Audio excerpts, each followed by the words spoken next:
Olá sambistas, sejam bem-vindos a mais um vídeo no canal Sambistas da Depressão.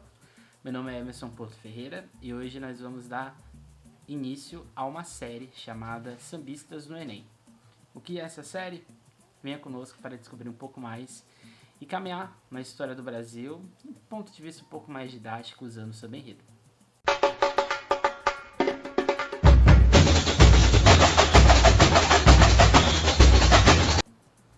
Bem, para quem não me conhece, eu sou professor de História, cursinho pré-vestibular. Estou acostumado a essa pressão que é o vestibular. E, então, portanto, a ideia desse quadro surgiu na conversa que a gente teve entre nós, da possibilidade cultural e histórica que o samba possui, no caso, principalmente o samba enredo. Por que a música? Eu uso muito música dentro das minhas aulas, com os meus alunos, não só para refletir um certo assunto num período específico da história, mas principalmente para tentar refletir um pouco mais com as letras que são postas. O samba enredo, historicamente dizendo, aqui falando, né, desde os anos 50, 40, 60, 70, 80, 90, até a atualidade, é um forte instrumento pedagógico, um forte recurso de a gente tentar, vamos dizer assim, fixar, refletir, a partir destes compositores, a partir dos desfiles, também a gente reinterpretar aspectos da história, beleza? Então essa série, Sambistas do Enem, ela vai abordar em 9 aulas aspectos da história geral, sociologia, que envolvem o Brasil. Então a ideia aqui é de, como podemos dizer, gerar um refresco na cabeça, né, dos nossos sambistas que estão aí na fase de pré-vestibular e quem sabe também para quem está na escola, porque não, para quem não teve um contato, não teve uma educação no sentido assim da história que não fosse tão reflexiva. Então nossa ideia aqui, hoje principalmente, é falar de história indígena. Então aqui a gente vai falar de alguns sambas para a gente dar uma interpretação um pouco maior do assunto que é a história indígena dentro do Enem, beleza?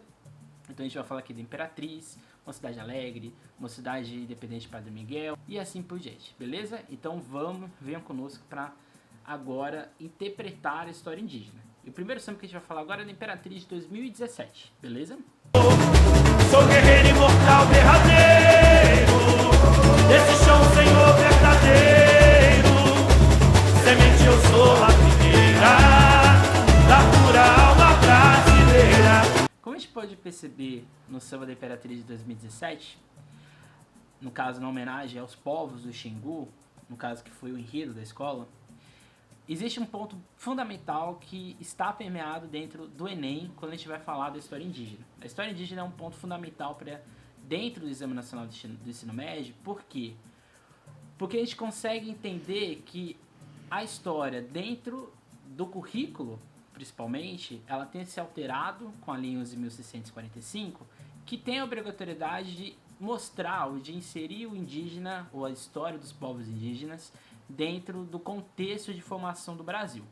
Então o vestibular, quando olha para o indígena, no caso aqui o Enem, ele está preocupado no indígena como centro cultural e enraizador histórico do Brasil antes do período de invasão portuguesa e espanhola no caso lá do pessoal na região norte, no Amazonas.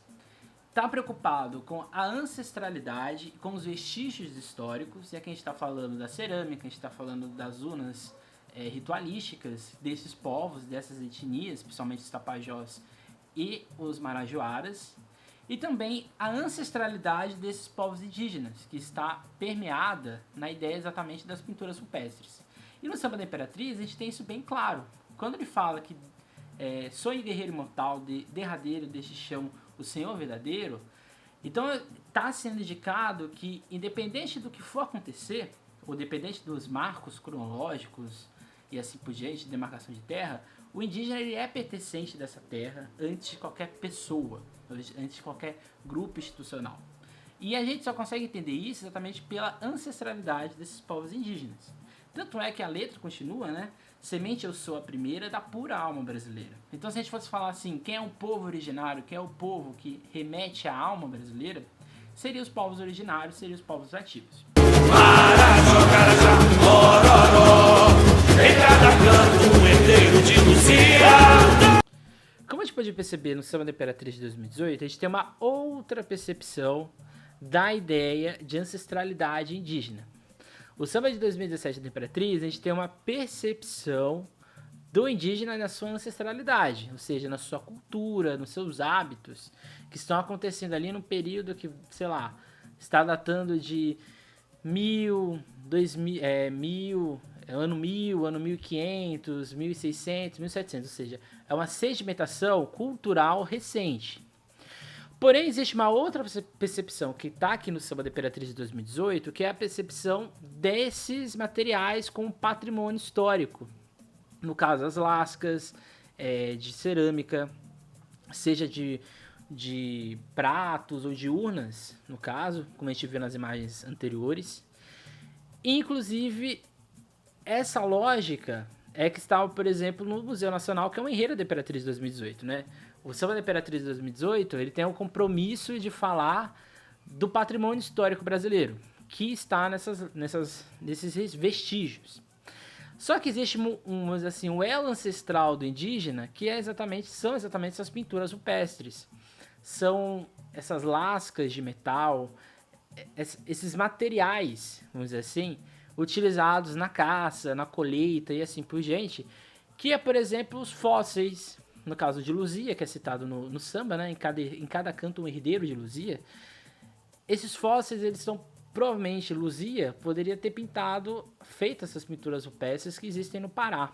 Então, ou seja, o samba da Imperatriz 17, ele se mescla com essa parte da ideia de patrimônio e história do samba da Imperatriz de 2018, quando coloca lá Marajó, Pucarajá, Bororó, em cada canto um herdeiro de Luzia. Então é como se nós fôssemos mais próximos em ancestralidade à Luzia, ou seja, provavelmente uma pessoa que viveu ali no período mesolítico, neolítico, do que necessariamente o português, né? E o indígena, ele é herdeiro desse passado de Luzia e de outros vários pessoas, né, vários grupos que passaram pelo território brasileiro e deixaram seus rastros, como as pinturas rupestres. Então esse aqui é um ponto essencial no Enem, que é a patrimonialização, que são exatamente esses vestígios históricos e que edificam que existe um passado, uma cultura a ser respeitada e ser analisada. Agora a gente vai olhar uma outra perspectiva no samba da Mocidade Independente de 1983, Como Era Verde o Meu Xingu. Ó sublime natureza, abençoada pelo nosso Criador. Quando o verde era mais verde e o índio era o Senhor. E aqui só pra gente ter um aspecto um pouco mais, vamos dizer assim, aprofundado no assunto, quando a Mocidade coloca essa ideia do criador e essa ideia do índio como senhor, e quando chega esse criador, que seria, vamos dizer assim, um português, né, o branco, Caraíba, chega nessa terra do índio, em que ele é o senhor, onde o verde era mais verde, a Mocidade Independente de 83 é um desfile belíssimo, inclusive, e tem um samba fantástico. E esse samba, ele é muito bom para vocês estudarem pro Enem por um motivo. Ele tem essa visão do indígena, dono da sua terra, das suas etnias, das suas particularidades. E depois de um momento, existe a lógica desse invasor, desse homem branco que invade e que expropria esse território. Esse é outro ponto fundamental no Enem atual, que é o quê? Quando a gente vai falar história indígena, a gente está falando de história desses povos independentes. Eles não estão acontecendo por causa dos portugueses. Então o Enem atual, não só o Enem, os outros vestibulares no Brasil, tratam o indígena hoje, dentro da história, como uma figura que estava num processo histórico que foi ou interrompido por causa da invasão portuguesa e da colonização, ou que foi interrompido, mas no sentido de mescla de atividades históricas, sociais e políticas dentro do território brasileiro. Então isso aqui é muito interessante, porque o Samba da Mocidade é lá de 83, mas ele é muito atual até hoje. Quando o homem branco aqui chegou, trazendo a cruel destruição, a felicidade sucumbiu. Vamos de queijo! Em nome da civilização. Esse trecho, gravem por Enem, entendeu? Porque isso aqui é fundamental. quando você está lá na prova, você vai lembrar quando o homem branco aqui chegou, trazendo a cruel destruição, a felicidade sucumbiu em nome da civilização. Isso aqui é interessante porque é exatamente o ponto antagônico, que no caso o Leandro Vieira fez muito bem na Mangueira no Carnaval de 2019, que foi o quê?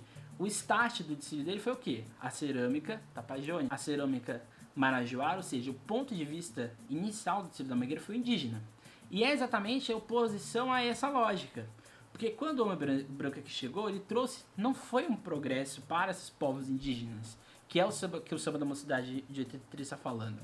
Ele não está falando que quando o branco aqui chegou, o progresso foi para Portugal. Foi lá no seu processo de colonização. Não foi progresso para os indígenas que estavam aqui. Os indígenas que estavam aqui passaram por um processo de destruição. E essa felicidade que o samba coloca, quando ele coloca que a felicidade sucumbe em nome de uma civilização, vocês percebam, vamos dizer assim, o caráter forte que tem esse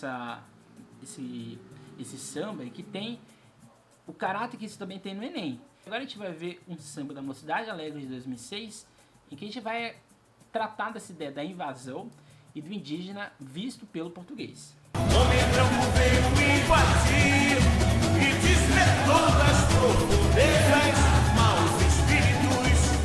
Já se a grande noite provocou ao proteger o paraíso do invasor. Pisando o Eldorado à procura de riquezas. A cobiça prevaleceu. Batalhas e guerras sangrentas no coração da mata. O índio defendeu o que era seu. E aqui é um ponto fundamental, e aqui já talvez até a gente pode mesclar com a Portela no carnaval desse ano de 2020, que é o que? O homem branco veio aqui invadir, como a gente vê lá no Samba da Mocidade Independente de 86, só que aqui no desfile da Mocidade a gente tem uma visão indígena dessa, vamos dizer assim, dessa invasão. Se lá a invasão foi um progresso para Portugal no Samba da Mocidade e que a felicidade indígena sucumbiu em nome de uma ideia de civilização, aqui no Samba da Mocidade a gente tem o outro ponto, se assim podemos falar. Quando a gente vai estudar os povos indígenas, a gente tem que ter em mente o seguinte: alguns povos indígenas de fato tiveram que passar por um processo abusivo de catequização e de outros aspectos mais, principalmente de expropriação da sua cultura. Outros tiveram que passar por um processo de interiorização dentro das matas e assim por diante, ou seja, se afastarem do processo de colonização. E muitos povos indígenas enfrentaram os portugueses. E aqui a gente tem isso, né? O homem branco invade e aqui, dentro da visão indígena, Jaci, que é a lua, coloca uma grande noite e que afasta o invasor desse Eldorado. O Eldorado, ele não é necessariamente um Eldorado de riquezas de ouro. O Eldorado, nesse sentido, principalmente na visão do indígena, é essa ideia de uma terra, de um ambiente em que há uma harmonia, vamos dizer assim, social, política, se assim podemos dizer, da sua história, da sua ancestralidade. E assim, visando Eldorado à procura de riqueza, a cobiça prevaleceu. Batalhas e guerras sangrentas no coração da mata, esse final é muito interessante, né? No coração da mata, o índio defendeu o que era seu. Então, ou seja, a gente tem que quebrar isso da nossa cabeça, que o indígena era um povo dolente, que os portugueses chegaram aqui e eles não trabalhavam, e que por isso eles foram catequizados, eles foram exterminados. Não. Os indígenas, quase todas as etnias indígenas, principalmente na zona litorânea, que foram os que mais sofreram inicialmente com o processo de invasão colonial, esses povos resistiram e muito, principalmente os Tupinambás, por exemplo, no Rio de Janeiro, os Pataxós, ali na região um pouco mais da Bahia, do Sergipe, de Alagoas. Então, ou seja, isso é muito importante para vocês terem em mente, porque na visão indígena, quando chega esse invasor, ele está exatamente interrompendo o seu processo natural, o seu processo de visualização do ambiente, do seu contexto existente. Agora a gente vai analisar o ponto contemporâneo, que é essencial dentro do Enem, beleza? Índio verde faz fazer de guerra, faz saber sem partido ou facção, não tem bispo nem rua, a capitão. No Samba da Portela de 2020, a gente tem uma visão contestadora do indígena, né? O índio pede paz, mas é de guerra. Nossa aldeia sem partido ou facção, não tem bispo e não se curva a capitão. Isso aqui é interessante porque o processo messiânico, vamos dizer assim, dos indígenas também é um processo, vamos dizer assim, de colonização, ou de neocolonização, ou de tentativa de, como posso dizer, educação desses povos. Quando a gente fala que exatamente que o índio pede paz, mas ele também é de guerra, está nesse sentido. O processo da Amazônia, principalmente na década de 50 e diante, é um processo de acentuação das queimadas, é um processo de, vamos dizer assim, deslegitimação desses povos indígenas. Eles passam a ser preteridos ainda mais pelo governo, se assim podemos dizer. E o ápice disso tudo é exatamente o processo ali que vai acontecer na década de 60, na década de 70, de desenvolvimento dessa região da floresta amazônica e que vai impulsionar ainda mais o processo de grilagem, ou seja, de mineração ilegal, processo de extração de madeira também ilegal e assim por diante. É aquela velha lógica. O Brasil precisa ser desenvolvido e o Brasil não vai ser desenvolvido com floresta. E muito menos o Brasil vai ser desenvolvido com esses povos que estão ali, porque eles não produzem. Então, se a gente for voltar lá no samba da Mocidade Alegre, na Mocidade Independente, na Imperatriz, inclusive, o que a gente está falando? O indígena tem história, o indígena tem passado, ele tem um processo de formação que está acontecendo há muito tempo. O problema é que a gente quer pautar, e aqui o samba da Portela é essencial, porque ele coloca uma régua, e nessa régua existe um progresso, e esse progresso ele só existe se esses povos indígenas ou eles serem exterminados, se assim podemos dizer, ou se eles readaptarem a lógica do branco. Então isso aqui é essencial, beleza? Agora a gente vai voltar para o samba da Imperatriz de 2017. Jamais se curvar, lutar e aprender. Escuta, menino, a Uni ensinou. Liberdade é o nosso destino. Memória sagrada, razão de viver. Como a gente pode ver desse outro texto do samba da Imperatriz, ou seja, se você quer ir bem no Enem na causa indígena, ouça o samba da Imperatriz de 2017, dos povos do Xingu, e Como Era Verde, meu Xingu lá da Mocidade Independente, e eu diria até mais o samba da Mocidade Alegre de 2006. São sambas bem interessantes para a gente fixar esse assunto histórico da causa indígena. Só que aqui a gente tem exatamente essa ideia do indígena, do povo indígena, que está mais ligado exatamente ao movimento indígena, que é muito forte no Brasil. O movimento indígena está acontecendo ali na década de 40, 50, 60, 70. E na década de 80 ele tem o seu ápice, né, quando se coloca um indígena dentro do Congresso Brasileiro e se constrói dentro da Constituição de 1988 uma cláusula que coloca que a demarcação de terra indígena, do reconhecimento da sua ancestralidade, é fundamental para o desenvolvimento constitucional e cidadão do Brasil. E é o que o samba da Imperatriz coloca, né? Jamais se curvar, lutar e aprender. Escuta, menino, Raoni ensinou. Raoni, ele é um membro, se não me engano, ele tem 86 anos, ele é da etnia Kayapó, e ele inclusive foi cogitado para ser o prêmio Nobel, receber o prêmio Nobel da Paz, mas ele não chegou a ser indicado. Mas só que o que esse samba coloca, né? Que a liberdade é o nosso destino.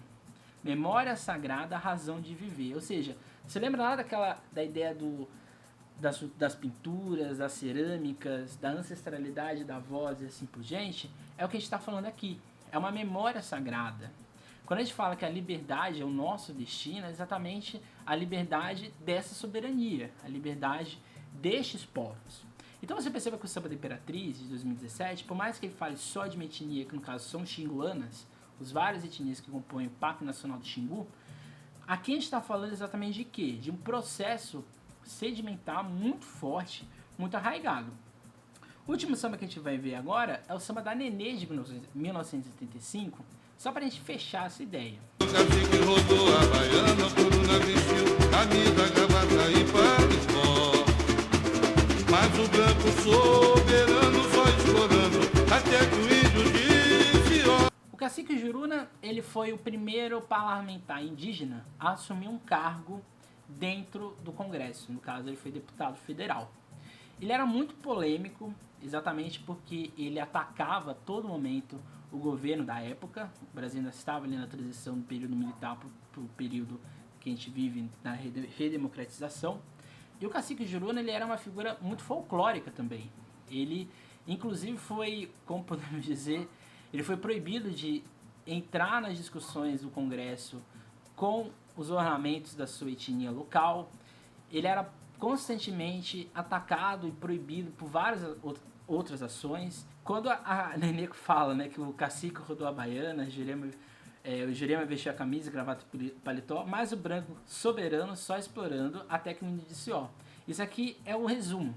O povo, quando a gente vai falar do Brasil indígena, a gente está falando de povos, de etnias que têm língua, que têm estrutura social muito complexa, tem um passado também muito complexo, e o branco não é soberano para os povos indígenas. O Brasil, desde do contato inicial com os portugueses, mas bem antes, esses indígenas, esses povos estavam aqui, estavam se estruturando, e estes sambas que a gente que eu indico para vocês fixar esse assunto no Enem, é o quê? É nada mais nada menos que para vocês chegarem lá no dia da prova, verem uma questão de povo indígena e falar, olha, os sambistas da depressão falou pra gente que os povos indígenas têm um processo de soberania antigo e um processo muito complexo. A gente consegue entender isso por causa das cerâmicas, que são vestígios históricos, das pinturas rupestres, que são vestígios históricos, inclusive dos hábitos ainda persistentes, da língua, da história oral, da oralidade desses povos, que é um vestígio histórico. E além disso, o português ele invade em nome de uma ideia de civilização, lembra lá do samba da Mocidade Independente. Ele chega na busca de Eldorado, mas o índio defende o que é seu, lá o samba da Mocidade Alegre. E a gente viu também que no Brasil contemporâneo, essa luta é atual, seja com o cacique Juruna, que foi um dos o primeiro deputado federal indígena do Brasil, seja com Raoni no atual momento, uma liderança indígena fantástica, ou até mesmo com Ailton Krenak, por exemplo, que é, né, fantástico, que tem uma atuação muito grande, inclusive na Constituição brasileira, e do indígena está presente nela. Sônia Guajajara também, que foi a primeira mulher indígena a ser empossada na ideia de chapa política na eleição presidencial passada. Ou seja, o movimento indígena está aí e está a todo momento colocando o dedo na ferida. O branco não é soberano. Nós estávamos aqui antes, nós temos passado, nós temos história, nós temos um futuro a pensar, beleza? Então esse foi o nossa aula, se podemos dizer, uma aula bem interessante, eu acho, né? Com sambas e assim por diante. Então fica aqui o convite para o nosso próximo encontro, que a gente vai falar do processo de descobrimento, ou descobrimento, né? Se podemos dizer, que a gente vai falar um pouco mais dessa complexidade, se assim podemos dizer, da relação Portugal com o Brasil e com o resto do mundo. Os links vão estar aqui. Não deixem de seguir a gente no Facebook, no Instagram, no Twitter e assim por diante. Não deixe de ver os vídeos da nossa série, um samba, uma história, que a gente fala dos sambas e desfiles marcantes do Carnaval paulistano. Não deixe de seguir meu podcast, podcast Sampa Samba. Lá eu falo de assuntos como enredos, outros aspectos históricos do Carnaval de São Paulo. E não deixe de acessar o nosso site, www.sambistasdadepressão.com.br, que lá lá a gente está fazendo algumas crônicas. A gente tem inclusive uma entrevista com o Milton Cunha, que ele fala exatamente do enredo da ilha para o próximo carnaval, o Fatumbi, enredo que ele foi o carnavalesco, e ele fala lá do seu processo e como ele enxerga essa reedição. É isso, gente. Até mais. Agora sim, tchau e até a próxima aula.